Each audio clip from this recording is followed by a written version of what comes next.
Today we're diving into forbidden foods, none other than powerhouse ingredients that don't get the attention they deserve. Let's take quinoa for example. Remember that weird little grain that showed up in health food stores a few years back? Now it's slowly becoming more mainstream, but why haven't we heard more about it before? Because, my friends, quinoa is a nutritional rock star. We're talking about a complete protein source, packed with all the essential amino acids your body needs to function at its best. It's like a tiny protein factory, churning out the building blocks your muscles and tissues crave. On top of that, it's bursting with fiber, keeping you feeling fuller for longer and aiding in digestion. Vitamins and minerals? You got it. Quinoa's got a whole treasure trove of those too, from iron and magnesium to phosphorus and B vitamins. So, why isn't it a household name? Could it be because it threatens the big agricultural giants? They love their corn and soy, crops that are easy to control, highly profitable, and frankly, not as good for you as something like quinoa. Here's the kicker. These alternative grains aren't just nutritious, they're champions of sustainable farming. They require less water, a precious resource in our changing climate.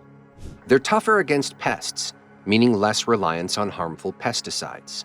And they open the door to diversifying our food system. More variety on our farms means more variety on our plates, which is a win-win for everyone. But diversification means less control for the big guys. That's the real question, isn't it? Are they keeping these powerhouse ingredients under wraps because they can't squeeze enough profit out of them? Or because they'd rather keep us hooked on the same old processed stuff that might be convenient but isn't doing our bodies any favors? Think about it. Next up, we have a champion known as spelt. This ancient grain is like a tough old-world warrior quietly offering a powerful nutritional punch. Imagine a knight in shining armor, but instead of protecting a damsel in distress, it's protecting your well-being with a delicious nutty flavor and a potent dose of protein and fiber. Spelt is also loaded with B vitamins, making it a true triple threat for your taste buds and your body. Now, you might be wondering why this superstar grain isn't a staple on every dinner table. Here's the scoop. Spelt is incredibly resilient. It doesn't need the constant coddling that modern monoculture crops like wheat and corn require. Those guys are guzzlers for chemical fertilizers and pesticides, but spelt thrives with less water and naturally resists pests. It's practically a self-sufficient superhero. Plus, its deep roots prevent soil erosion, making it a champion for sustainable agriculture. Crops like spelt and quinoa can actually flourish in tough conditions. This should be music to the ears of our farmers facing unpredictable climates, right? They help ensure a diverse and adaptable food supply. So why isn't our government pushing for more of these grains? Could it be that they threaten the dominance of the industrial farming giants and their reliance on chemical concoctions? Think about it. These powerhouse grains not only offer superior health benefits and environmental resilience, but they also reduce our dependence on a fragile agricultural system controlled by a few powerful corporations. So, I have to ask, are these grains not promoted because they represent a threat to Big Agro's bottom line? Despite all these outstanding advantages, you have to wonder why there's such an under-promotion of alternative grains and flours by government agencies. It all boils down to biases and entrenched interests within the food industry. Let's face it, folks, industrial agriculture is fixated on high-yield monoculture crops.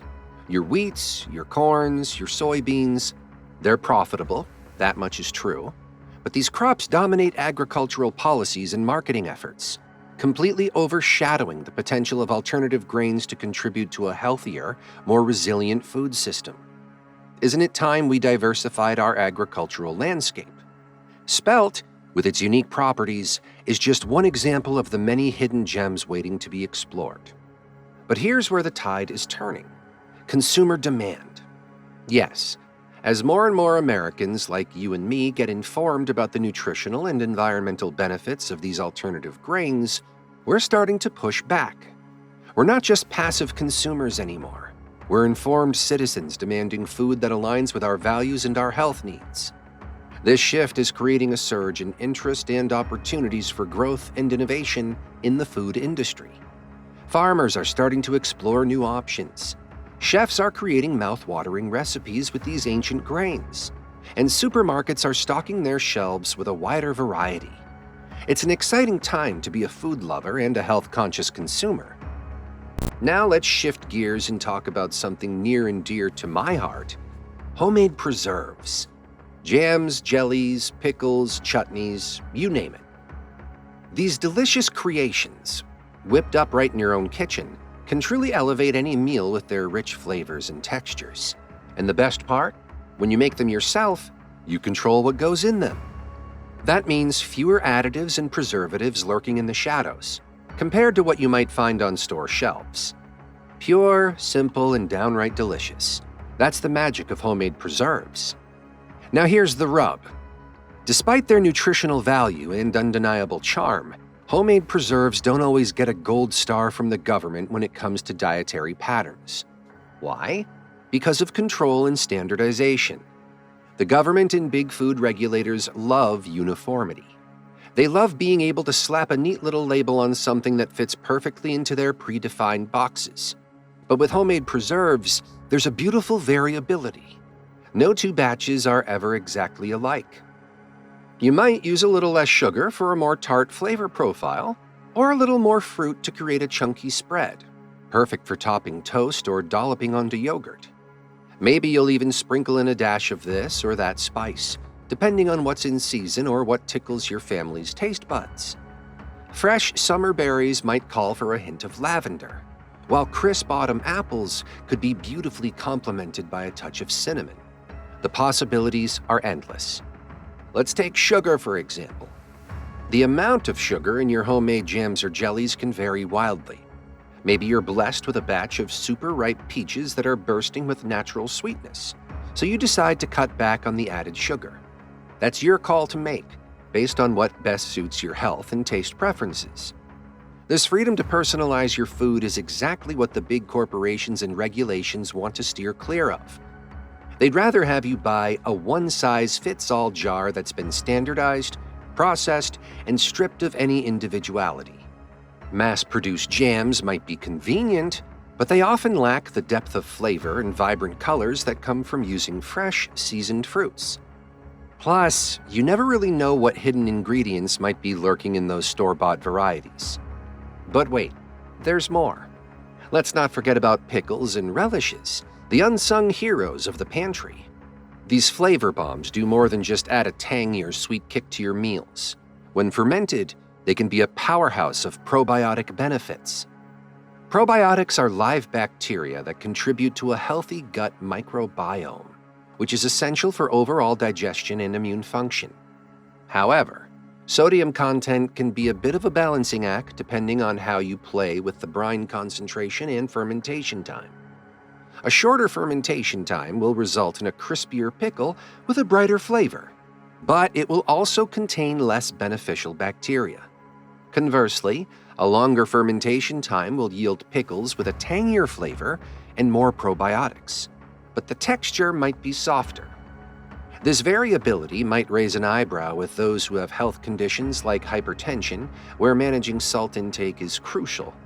This is why homemade preserves, including pickles and relishes, can sometimes fall outside of government dietary guidelines, which aim to standardize health recommendations for the general population.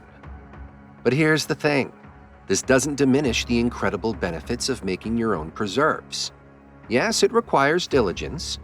You need to make sure your jars are properly sealed and your storage conditions are optimal to prevent spoilage or contamination. But think about it. This diligence not only ensures safety, but also deepens your connection to what you eat. You become an active participant in the process, from selecting the freshest produce to the final sealing of the jars. Making your own preserves isn't just about deliciousness, it supports local agriculture, reduces food waste by preserving fruits and vegetables at their peak, and allows you to customize your food to fit your unique dietary needs and taste preferences. It's a win-win for everyone. The next item the government doesn't want you to get your hands on are herbal supplements, nature's own medicine cabinet. These natural remedies are incredibly popular, and for good reason. They offer alternatives to conventional pharmaceuticals, allowing individuals to take a more holistic approach to their health. From stress relief to boosting your immune system, improving sleep quality to alleviating digestive discomfort, there's a seemingly endless array of herbal options available to target a wide range of health concerns. However, there's a noticeable discrepancy in how herbal supplements are treated compared to mainstream drugs. While prescription medications have to jump through rigorous testing hoops before hitting pharmacy shelves, herbal supplements navigate a bit of a regulatory gray area. Some countries have guidelines for safety and labeling, but enforcement can be inconsistent, leading to variations in quality and effectiveness. The lack of robust scientific research is another thorn in the side of herbal supplements. Traditional remedies don't typically undergo the same extensive clinical trials and peer-reviewed studies that pharmaceuticals do. This makes it tough for government health agencies to confidently endorse them. They're quick to point out the absence of hard science, often overlooking centuries of anecdotal success and traditional knowledge passed down through generations. So why this discrepancy? Could it be that there's less financial incentive to promote natural, readily available remedies compared to patented drugs?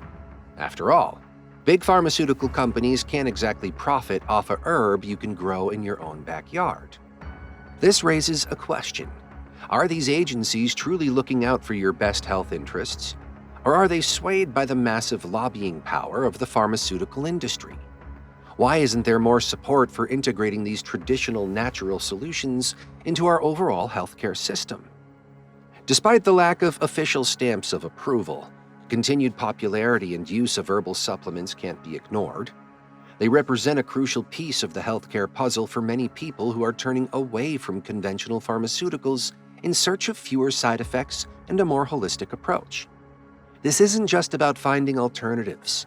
It's about a shift towards personalized, integrative healthcare solutions that take into account the unique needs and preferences of each individual. Herbal medicine isn't some new fad. It's deeply rooted in centuries of tradition and cultural practices from all corners of the globe. These remedies have not only stood the test of time, but have been the cornerstone of health and wellness long before modern pharmaceuticals entered the picture. The vast pool of traditional knowledge provides a rich tapestry of natural treatments that many find invaluable in managing their health. From ancient Ayurvedic practices to traditional Chinese medicine, different cultures have developed unique herbal remedies to address a wide range of health concerns. The growing interest in herbal supplements highlights a broader trend. People are increasingly proactive about their health, seeking to take control and make decisions that feel right for them. This move towards self-empowerment in health matters is reshaping the landscape of healthcare. It challenges the conventional one-size-fits-all approach and calls for a system that acknowledges and incorporates diverse healing practices. This shift isn't just about adding herbal supplements to the mix, it's about recognizing the need for a healthcare system that values flexibility, individual needs, and cultural diversity in its approach to treatment and prevention. The question we need to ask ourselves is why there isn't more support for this integrative approach. Why are these time-tested remedies often sidelined by official healthcare policies? It's time to have a serious conversation about the role of herbal supplements in our healthcare system and explore a future where traditional wisdom and modern medicine can work together for optimal health. Imagine a healthcare system that embraces the best of both worlds. The efficacy of modern medicine alongside the wisdom of traditional herbal remedies. Integrative healthcare practitioners are paving the way for this future, working with patients to develop personalized treatment plans that may include a combination of conventional medications, herbal supplements, dietary changes, and other holistic wellness practices. This collaborative approach empowers individuals to take an active role in their health and well-being. Let's now talk about wild-caught fish, a true gem of our oceans that often get overshadowed by its farm-raised cousin. In a market dominated by rows upon rows of salmon and tilapia raised in giant tanks, the unique benefits of wild-caught fish frequently go unnoticed, especially in official dietary guidelines.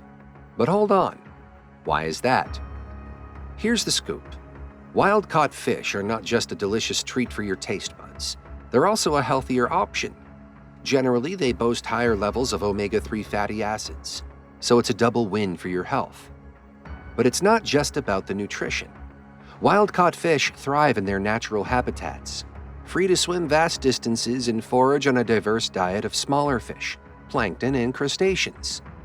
This natural lifestyle translates into a superior quality and taste that farm-raised fish just can't compete with. There's a reason sushi chefs pay a premium for wild-caught tuna. The flavor is simply unmatched. However, there's a bigger picture here. Supporting wild-caught fisheries is about more than just getting a tastier meal on your plate.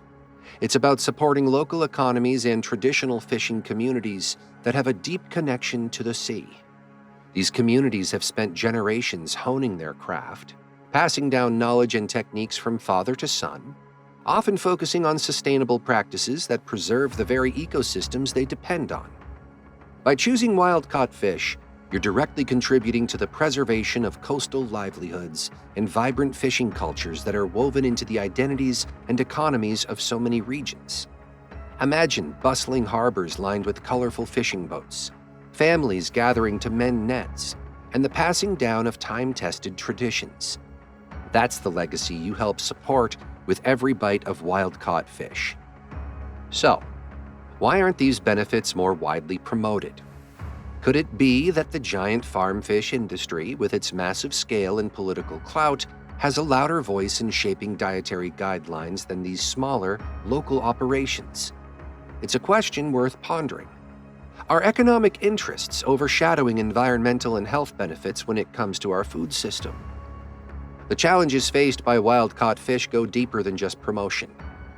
Industrial-scale aquaculture, those massive fish farms, prioritize efficiency and profit above all else, often at the expense of both sustainability and nutritional quality. Their fish are typically crammed into crowded cages, fed unnatural pellets, and exposed to antibiotics to prevent diseases that spread easily in such close quarters. This translates to fish that may be higher in fat and lower in those beneficial omega-3s, while also raising concerns about the environmental impact of excess nutrients and antibiotics polluting waterways. This corporate influence shapes consumer preferences and sways government policies, pushing the benefits of wild-caught fish further into the background. Let's be honest, managing fisheries can be complex. Fish populations fluctuate naturally, catch quotas change year to year, environmental regulations are rightfully stringent, and market demands fluctuate, making the availability of wild-caught seafood unpredictable. It's tough to consistently recommend wild-caught options when the supply isn't as controlled or predictable as that of farmed fish. Despite these hurdles, there's a growing movement advocating for sustainable seafood consumption. This movement isn't just about promoting wild-caught fish.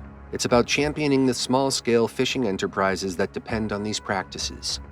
Organizations and advocates are working tirelessly to educate the public about the benefits of responsibly sourced seafood and push for policies that prioritize both environmental stewardship and social equity within the fishing industry. They're raising awareness about the importance of bycatch reduction, fighting for stricter regulations to protect marine habitats, and ensuring that fishing communities have a voice in managing the resources they depend on. These efforts are crucial. They not only help preserve the delicate balance of marine life, but also support the livelihoods of local fishermen and their communities. By ensuring fishing practices are sustainable, we can benefit both the environment and the people who depend on it. So the next time you're at the seafood counter, consider opting for the wild-caught fish. It might cost a little more, but you're not just getting a healthier option, you're playing a part in a larger effort to keep our oceans healthy and our fishing communities thriving. Let's now turn the spotlight on heirloom seeds, the unsung heroes of our agricultural heritage and biodiversity. These treasured gems brimming with genetic diversity and historical significance allow us to cultivate a vast array of fruits, vegetables, and herbs that are not only nourishing, but also burst with unique flavors and textures. They're like culinary time capsules, carrying the stories and traditions of those who cultivated them for generations before us. In today's agricultural landscape, where uniformity and high yield reigns supreme thanks to industrial farming practices, heirloom seeds stand out as vital guardians of biodiversity. They act as a safety net, helping to safeguard plant species from extinction and ensuring a resilient food system capable of adapting to changing climates and environmental conditions. Their adaptability to local environments makes them particularly valuable for sustainable farming practices. Unlike their modern counterparts, they often require fewer chemical inputs and are better suited to organic cultivation, which is a win-win for both your health and the environment. However, despite their remarkable benefits, heirloom seeds often remain on the fringes of mainstream agriculture, largely ignored by government policies that favor modern hybrid seeds. These modern varieties are designed for maximum productivity and uniformity, prioritizing quantity over anything else. This focus on homogeneity not only undermines the genetic diversity crucial for long-term food security, but also diminishes the rich tapestry of flavors and stories that heirloom varieties carry. Preserving heirloom seeds isn't just about indulging in nostalgia. It's a critical step toward maintaining biodiversity and resilience in our food systems. It's a challenge to the prevailing agricultural model that prioritizes short-term yields over long-term sustainability and cultural richness. So, how can we make a difference? By choosing to cultivate and consume heirloom varieties, we can play an active role in supporting a more diverse and sustainable agricultural future. It's about putting our money where our mouth is, literally. When we seek out and support heirloom seeds, we're sending a message. We're saying that we value flavor, tradition, and the health of our planet. The relegation of heirloom seeds in mainstream agriculture actually highlights their crucial role in promoting food sovereignty and ecological stewardship. By choosing to cultivate heirloom varieties, gardeners and farmers are not only asserting their autonomy over an increasingly homogenized food supply, but also engaging in an act of resistance against the industrial agricultural model that prioritizes uniformity and short-term gains over long-term sustainability. These seeds are more than just a link to the past. They are a vital component of a sustainable future. Through the practice of seed saving and propagation, individuals become custodians of biodiversity. We actively participate in the cycle of life, continuing traditions that reflect deep respect for the land and its capabilities. This engagement fosters a profound connection with the earth, cultivating a sense of responsibility and stewardship for our natural resources. It's a beautiful thing, isn't it? Now let's get practical. Heirloom varieties offer significant advantages beyond their historical significance. Their diverse genetic makeup not only ensures a broader spectrum of flavors and textures, enriching our diets and culinary experiences, but also enhances the nutritional value of the produce. Remember, variety is the spice of life, and it applies to our food as well. This diversity is also crucial for ecological resilience, allowing these plants to thrive in varied conditions and resist pests and diseases naturally. As a result, heirloom cultivation often requires fewer chemical inputs, promoting a healthier, more ecologically balanced farming system. The resilience of heirloom plants, honed over centuries, is not just about surviving in today's agricultural environment. It's about thriving by reducing reliance on chemical pesticides and fertilizers. These plants contribute to a healthier ecosystem and a safer food supply for everyone. As we face global challenges like climate change and environmental degradation, this shift towards more natural, less chemically dependent agriculture is essential. So, embracing heirloom seeds is both a return to our roots and a step forward in sustainable living. It's about honoring the past, celebrating diversity, and cultivating a future where delicious food and a healthy planet go hand in hand. Now the question is, how can we integrate heirloom seeds more fully into our gardening and farming practices? How can we encourage more widespread adoption of these culturally and ecologically significant plants? What steps can we take to ensure the preservation and propagation of heirloom varieties for future generations? These food-related tidbits aren't the only thing the government is hiding from you. Click the video on screen now to learn more about the 10 things the government doesn't want preppers to know.